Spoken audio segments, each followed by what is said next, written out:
Today I'm going to show you how to analyze the data with the help of descriptive statistics. Descriptive statistics basically refers to a set of methods used to summarize and describe the main features of a data set. For the application, go to the Data tab, click on Data Analysis, then click on Descriptive Statistics, hit OK.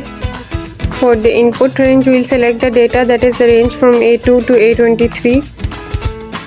For the output options, we'll select C1. Now select Summary Statistics, Confidence Level, kth largest, kth smallest, then press OK. Now here we have the descriptive statistics of the data set.